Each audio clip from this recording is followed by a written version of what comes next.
just when a boy went. I know why. Well, because I'm an orthodontist, I've been doing this a long time and I've seen thousands of cases of braces. I can tell you exactly why you have a gap there towards the end of treatment, even though you're like, what? Well, kiss, I don't want my teeth to look like this.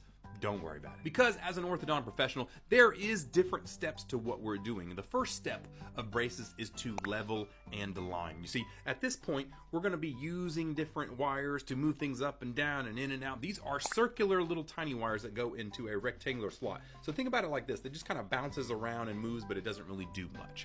Okay. The next step is to do our torque, tip, and tilt. This is when you go to these rectangular wires. They're called 1425s or 1825s.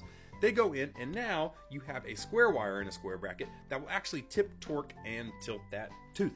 That is the next phase. And then when you get to a big enough wire, we can do what's called this space closing phase. Now, this is the point that you get the infamous power chains, and you've seen these before. Power chains are basically those linked colors that go all the way across that are attached to each other. If you look closely, she does not have power chains. She has just the simple O ties there, okay? And those just hold in the bracket if it's an old school wire, or the new school ones have doors. They don't use those little rubber bands, but either both use the same power chain when we're closing up space. So my guess is you've gone through the leveling and aligning, you're starting to go up into wires, and now you're going to go into power chain at your next appointment to start pulling that gap closed. Now there are times where we have to close all that space and then something happens. You break a bracket, a tooth moves and shifts or whatever, and then we got to go back down to that light wire. And so we have to get rid of that power chain in that area for whatever reason. Maybe it's your bite, maybe it's whatever. And so we have to go back down into that thin wire, and that thin wire cannot handle a power chain. If you put a power chain on a thin wire,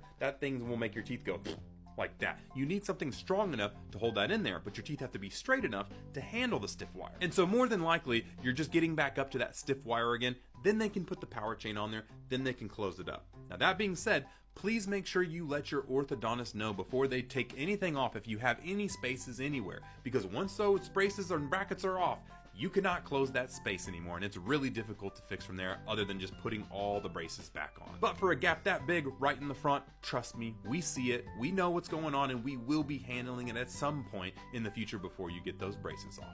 I hope that helps.